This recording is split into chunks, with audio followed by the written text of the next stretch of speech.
নমস্কার। Heart to heart by Arpita জিতে আপনাদের সবাইকে আরো একবার অনেক অনেক ভালোবাসা ও স্বাগত।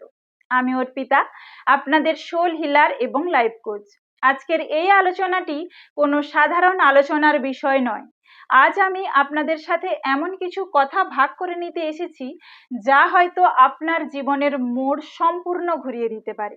আজ আমরা কোনো তত্ত্ব কথা বলবো না, আজ আমরা সরাসরি কথা বলবো আমাদের আত্মার সাথে, আমাদের হৃদয়ের সাথে। আমরা যদি একটু ঠান্ডা মাথায় চিন্তা করি তাহলে দেখব সারা জীবন ধরে আমরা কত মানুষকে কত শত প্রতিশ্রুতি দিই, তাই না?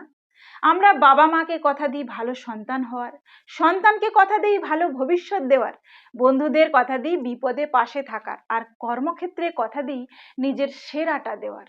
কিন্তু আজ আমি আপনাদের একটি অত্যন্ত জরুরি প্রশ্ন করতে চাই। আপনার এই 4-5 ফুটের শরীরের ভেতরে যে মানুষটা সারাক্ষণ বাস করছে, যে আপনার সমস্ত দুঃখ কষ্ট নিঃশব্দে সহ্য করছে, সেই আপনাকে কি আপনি কোনোদিন কোনো কথা দিয়েছেন? নিজের আয়নার সামনে দাঁড়িয়ে নিজের চোখের দিকে তাকিয়ে কি কখনো বলেছেন, আমি তোমার পাশে আছি? আজ এই ভিডিওর শুরুতেই কোনো আলোচনা বা যুক্তি তর্ক শুরু করার আগেই আমি আপনাদের একটি অনুরোধ করব। যেখানেই বসে আছেন কয়েক সেকেন্ডের জন্য দুটি চোখ বন্ধ করুন। নিজের ডান হাতটি নিজের বুকের বাম পাশে ঠিক হৃৎপিণ্ডের উপর রাখুন। একটি গভীর শ্বাস নিন এবং আমার সাথে মনে মনে বা উচ্চস্বরে বলুন, আজ কথা দিলাম নিজের প্রতি আমার দৃষ্টিভঙ্গি বদলে যাবে। কিন্তু কেন এই দৃষ্টিভঙ্গি বদলানো জরুরি? কেন আমাদের জীবনের সমস্ত চাবিকাঠি লুকিয়ে আছে এই একটি মাত্র শব্দের ভিতরে? চলুন আজ সেই সত্যের গভীরে প্রবেশ করি। আমরা আমাদের জীবনের বেশিরভাগ সময়টাই পার করে দিই বাইরের জগৎকে দোষারোপ করতে করতে।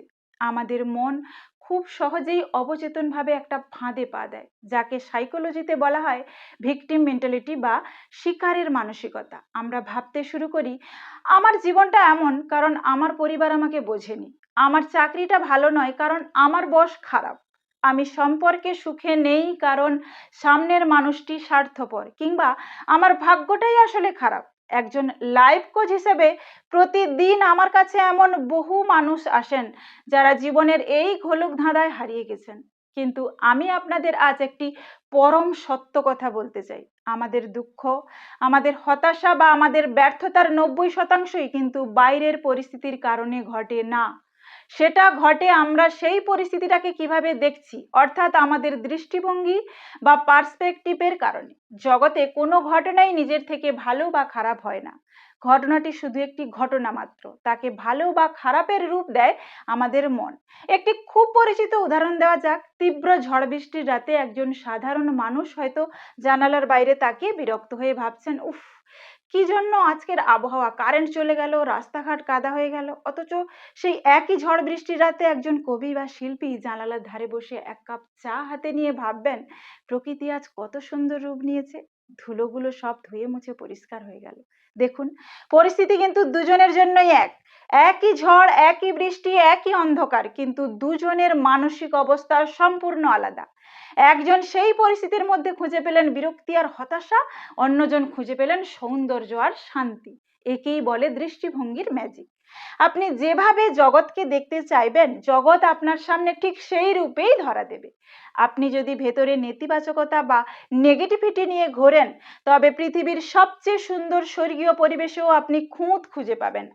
আর আপনার দৃষ্টিভঙ্গি যদি পজিটিভ হয়, তবে চরম কঠিন পরিস্থিতির মধ্যেও আপনি আশার আলো দেখতে পাবেন।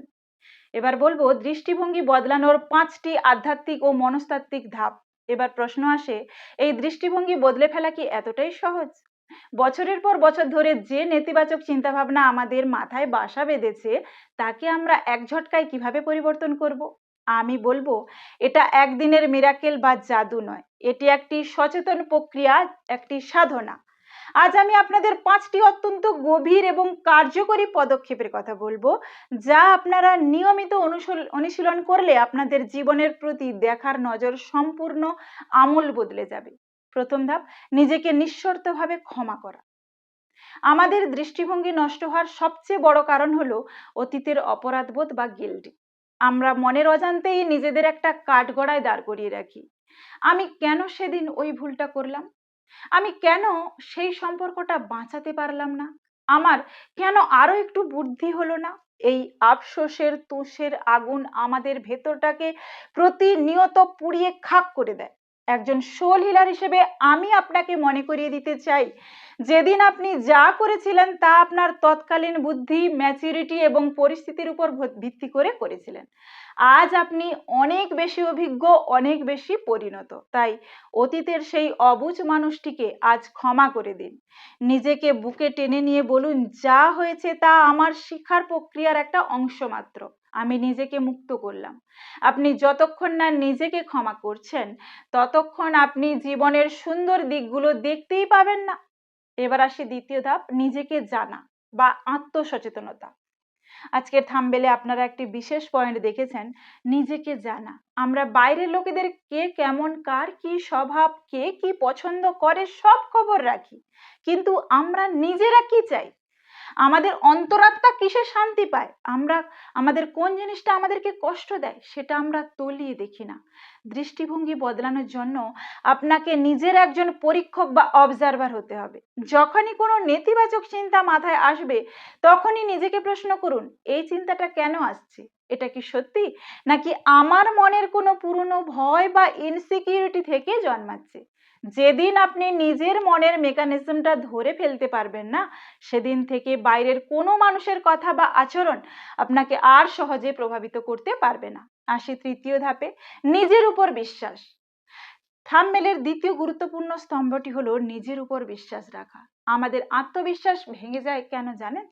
কারণ আমরা আমাদের মূল্যায়নের চাবিকাঠিটা অন্যের হাতে দিয়ে রাখি। অন্য কেউ যদি আমাদের প্রশংসা করে, আমরা ভাবি আমরা ভালো। অন্য কেউ যদি আমাদের সমালোচনা করে বা রিজেক্ট করে, আমরা ঘরের কোণে বসে কাঁদতে শুরু করি এবং ভাবতে থাকি যে আমরা বোধহয় কোনো কাজের নই। আজ এই মুহূর্ত থেকে অন্যের সার্টিফিকেটের উপর নির্ভর করা বন্ধ করুন। আপনি কতটা মূল্যবান তা নির্ধারণ করার অধিকার একমাত্র আপনার আর মহাবিশ্বের বা ঈশ্বরের রয়েছে। প্রতিদিন সকালে আয়নার সামনে দাঁড়িয়ে নিজের চোখের দিকে সোজা তাকিয়ে বলুন, আমি অনন্যা। ঈশ্বর আমাকে এক বিশেষ উদ্দেশ্যে এই পৃথিবীতে পাঠিয়েছেন। আমি যে কোনো পরিস্থিতি জয় করার ক্ষমতা রাখি। এই বিশ্বাস যখন আপনার মনে দৃঢ় হয়ে বসে যাবে, তখন আপনার চারপাশের পুরো এনার্জি ভাইব্রেশন বদলে যাবে। আসি চতুর্থ ধাপ, অভাব থেকে প্রাচুর্যের দিকে নজর ফেরানো। আমাদের মনকে যদি আমরা ট্রেন্ড না করি, তবে সে সব সময় আমাদের জীবনে কি নেই সেটার দিকেই ফোকাস করে। আমার ভালো গাড়ি নেই, আমার বড় বাড়ি নেই, আমার পারফেক্ট লাইফ পার্টনার নেই।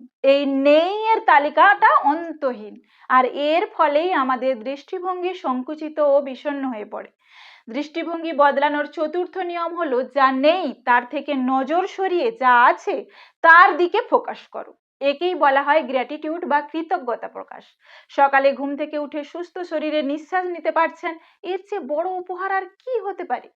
আপনার মাথার উপর ছাদ আছে, খাওয়ার মতো অন্ন আছে, আপনাকে ভালোবাসার মতো হয়তো দু একজন মানুষও আছে। এই প্রতিটি ছোট ছোট আশীর্বাদের জন্য ইউনিভার্সকে ধন্যবাদ জানান। আপনি যখন কৃতজ্ঞ হতে শুরু করবেন, তখন মহাবিশ্ব আপনার জীবনে আরো এমন অনেক জিনিস পাঠাবে যার জন্য আপনি কৃতজ্ঞ হতে পারেন। এবার আসবো পঞ্চম ধাপ, লেবেলিং বন্ধ করা এবং কৌতূহলী হওয়া। আমরা খুব দ্রুত যে কোনো মানুষকে বা পরিস্থিতিকে একটা লেবেল বা তকমা দিয়ে দিই, যেমন এই মানুষটা খুব খারাপ, আমার এই সময়টা খুব খারাপ যাচ্ছে। যখনই আপনি কোনো কিছুকে খারাপ বলে লেবেল করে দেন, আপনার মন তখন আর সেই পরিস্থিতির মধ্যে কোনো ইতিবাচক দিক বা কোনো সুযোগ দেখতে পায় না। আজ থেকে পরিস্থিতিকে লেবেল করা বন্ধ করুন, তার বদলে কৌতূহলী বা কিউরিয়াস হন। যখন কোনো কঠিন পরিস্থিতি আসবে, তখন ভেঙে না পড়ে নিজেকে জিজ্ঞেস করুন, এই পরিস্থিতিটা আমাকে কি শেখাতে এসেছে?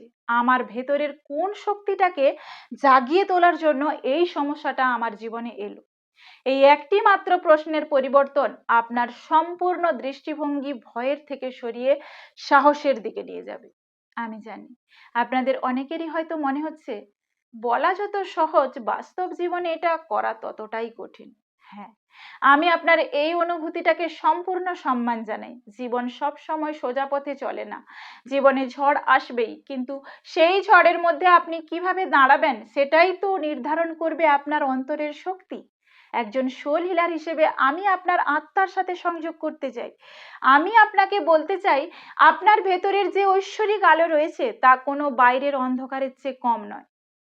আপনি কোনো ভাঙাচোরা বা অপূর্ণ মানুষ নন। আপনি সম্পূর্ণ। পরিস্থিতি আপনাকে কিছুদিনের জন্য হয়তো থমকে দিতে পারে, কিন্তু আপনাকে চিরতরে থামিয়ে দিতে পারে না। দেওয়ার ক্ষমতা কোনো পরিস্থিতিরই নেই, যতক্ষণ না আপনি নিজে ভেতরে হাল ছেড়ে দিচ্ছেন। আমরা যখন নিজেদের প্রতি দৃষ্টিভঙ্গি বদলাই, তখন আসলে আমরা নিজেদের প্রতি দয়াশীল হতে শিখি। আমরা নিজের যত্ন নিতে শিখি। আমরা বুঝতে পারি যে নিজেকে ভালোবাসা কোনো স্বার্থপরতা নয়, বরং এটি জীবনের সবচেয়ে বড় দায়িত্ব। কারণ যে পাত্রটি নিজে খালি, সে অন্য কাউকে জল তৃষ্ণা মেটাতে পারে না। আপনি নিজে ভেতর থেকে হিলড এবং খুশিতে ভরপুর না হলে আপনার পরিবার বা চারপাশের মানুষদের আপনি কিভাবে ভালো রাখবেন? তাই দৃষ্টিভঙ্গির এই পরিবর্তনটি শুধু আপনার নিজের জন্য নয়, আপনার ভালোবাসার মানুষদের জন্য অত্যন্ত জরুরি। তাহলে আজকের এই দীর্ঘ এবং গভীর আলোচনার পর আমরা কি সত্যিই নিজেদের প্রতি দেওয়া এই প্রতিশ্রুতিটা রক্ষা করতে পারি? আজ থেকেই কি আমরা আমাদের দেখার নজরটা একটু হলেও বদলাতে পারি? আমি বিশ্বাস করি আপনারা পারবেন, কারণ আপনারা যারা আজ এই ভিডিওটির শেষ পর্যন্ত দেখছেন, তারা প্রত্যেকেই নিজেদের জীবনে একটি ইতিবাচক পরিবর্তন চান। আর এই চাওয়ার মধ্যেই লুকিয়ে আছে আপনার রূপান্তরের প্রথম বীজ। কমেন্ট সেকশনে গিয়ে আজ অবশ্যই লিখুন, কথা দিলাম নিজের প্রতি, আজ থেকে আমার দৃষ্টিভঙ্গি বদলে যাবে। আপনার এই একটি কমেন্ট হয়তো অন্য কোনো হতাশ মানুষের মনেও আশার আলো জাগিয়ে তুলতে পারে। ভিডিওটি যদি আপনার মনের কোনো অন্ধকার কোণকে একটু আলোকিত করতে পেরে থাকে, যদি আপনার মনে হয়ে থাকে যে এই কথাগুলো আজ আপনার খুব শোনার দরকার ছিল, তবে ভিডিওটি লাইক করবেন। আপনার যেসব বন্ধুদের বা প্রিয়জনদের সাথে এটি শেয়ার করুন, যাদের এই মুহূর্তে একটু মানসিক শান্তি, সঠিক নির্দেশনার প্রয়োজন রয়েছে। আর হ্যাঁ, আমাদের এই হৃদয়ের মেলবন্ধনকে আরও দৃঢ় করতে হার্ট টু হার্ট বাই অর্পিতাজি চ্যানেলটি সাবস্ক্রাইব করে রাখুন এবং বেল আইকনটি প্রেস করতে ভুলবেন না। একজন লাইফ কোচ এবং সোল হিলার হিসেবে আমি সব সময় আপনাদের এই রূপান্তরের সফরে পাশে আছি, পাশে থাকব। নিজের যত্ন নিন, নিজের মনকে শান্ত রাখুন, আর প্রতিদিন নিজেকে একটু একটু করে ভালোবাসুন। দেখা হবে পরবর্তী কোনো গভীর আলোচনায়। ততক্ষণ ভালো থাকুন, সুস্থ থাকুন। নমস্কার।